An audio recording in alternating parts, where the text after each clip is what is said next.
So let's improve your meetings. Hi, I'm Ken Okel. I'm a professional speaker. I speak to audiences about how to improve your performance at work. Today, we're talking about online meetings, and we have all been in a lot more online meetings since March. We're getting used to them, but I also see some people are falling into some traps, some bad patterns. So let's address them in this talk. Also, at the end of the talk, you'll have an opportunity to download a little, what I call a cheat sheet, that'll give you some of the highlights of this presentation. First thing I want to talk to you about. This sounds really basic, but you got to start these meetings on time. When you have a group of people who are stopping everything that they're doing to listen to you and to others, you need to make sure you're not wasting time. Couple ways you can make sure that your meeting online is starting on time. First has to do with the technology, and I realize this picture is a little creepy, but I think the idea is you need to make sure that all the participants are comfortable with your meeting technology. They've probably had a chance to use it for a little while, but just in case, if some are not, are there tutorials that you're able to give people? Maybe the platform, the meeting platform that you use has some tutorials in terms of how to log in, make sure your speakers are working, your microphone, make sure people are watching those. Also, it's okay if you give people an opportunity to practice ahead of time through the system. You want to make sure that when everyone logs in, they're ready to go. There's nothing more frustrating than you're trying to start the meeting, but you can see that someone's camera isn't working or their audio isn't there. There's always going to be little things. Sometimes I even forget to turn on my microphone, but then a second later, I realize the problem. If someone's just like, I don't know what to do, that's going to hold up your entire meeting. Another thing that I suggest to people for their online meetings, open the door. When you have an in-person meeting, the meeting room is usually unlocked. You're able to enter it before your meeting time. So if it starts at 10 o'clock, let's say, 9:55, people could walk in. They can get settled. They can be ready for the meeting. So that at 10 o'clock, everyone's ready to go. Online, people are looking at the clock thinking, oh, I got a few more minutes to do something. Let me do that. Oh, it's 10 o'clock right now. I better log in. Oh, what's the code? What's the password? There's a lot of little issues that you're having to deal with at the last minute. Again, this holds up the meeting. Create an expectation that if the meeting is at 10 o'clock, we are starting at 10 o'clock.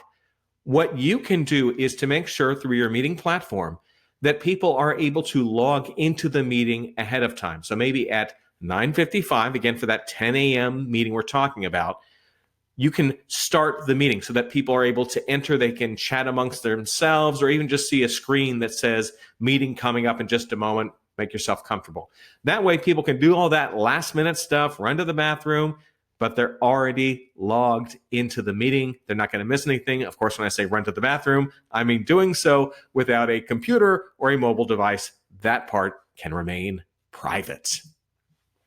As with any meeting, you want to make sure there is a defined goal for it. Now, maybe this is just a social gathering that you're having, but can you say in one sentence, what's the purpose of the meeting and what's the outcome that you're looking for? Make sure you can clearly define that.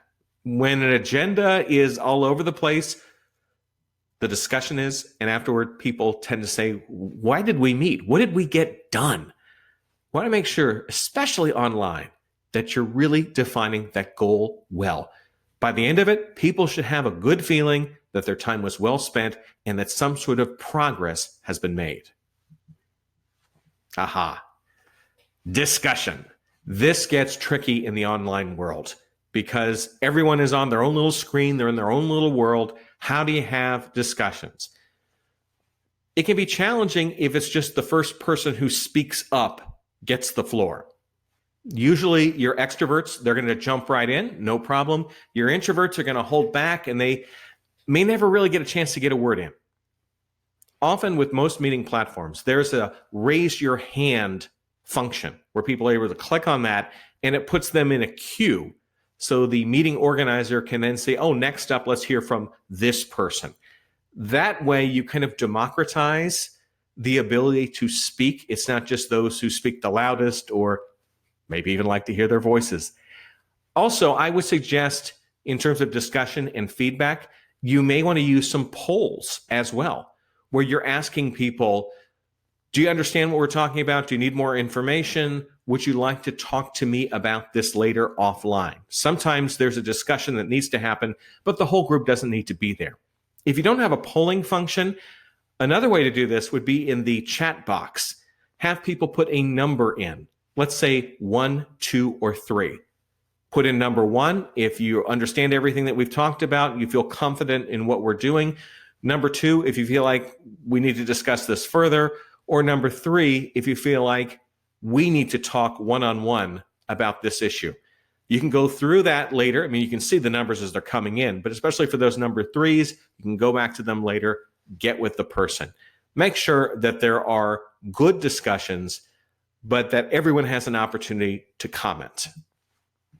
And of course, with the meeting, much like having the goals, you need to have next steps. Does someone need to do something before the next meeting or in the next few days? Do they have the resources to do it? Is there anything that is going to slow that progress? For instance, someone may be out on a vacation or at a conference, something that delays the progress. Is there anything that can be done to make sure that next step happens? It's frustrating. If you happen to have a meeting, you have an action plan, you come back a week or 2 weeks later, and you find out there's been very little progress. Now, emergencies will happen or other things will come up, but make sure there is a defined next step. And if someone is swamped or has to be out of the office for a few days, can't connect virtually, someone else has to be able to pick up the slack. So make sure you're thinking ahead so that the result of your meeting is a good one, that you're making progress and you're doing things well. Let's talk about meeting length. Much of the time when people are scheduling meetings, they go into their computer. Usually meetings, you can schedule them in increments of, let's say, 15 minutes or 30 minutes. Usually 30 is the default that people have. So they're making a meeting for an hour or a half hour. That's based on a computer program. It's not based on your agenda. Often what happens is we put in more time than we need. And I don't want to say you should be cutting short a good discussion or debate, but does your meeting need to be the same time it would have been if this was an in-person session? When people are in front of a screen, their attention spans tend to be shorter. Keep that in mind. Maybe your meeting just needs 20 minutes. So after 20 minutes, if you feel like everything's good, wave goodbye, wish everyone well. You've done a good job. Same thing with it's an hour. If you can get it done in 45 minutes, great. Don't feel like you're beholden to a time that is on a scheduling app. Here's the big thing. I have never heard anyone complain that a meeting was too short. Usually, people are happy to get a little more time in their day if the meeting was effectively run, it was efficient, and the next steps are defined. They're happy to say, see you later. Here is that little cheat sheet I talked about. I'll put in the download link right now. Also, if you're viewing this later on YouTube or on my website, I'll put that down link in there as well. Look in the notes, look on the blog. You'll be able to find it there. My gift to you. Want to find out more about me? My name's Ken Okel. Hi, nice to meet you. Go to my website, kenokel.com. It is just like my name. You want to shoot me an email, tvguy@kenokel.com. I worked in TV news for a lot of years.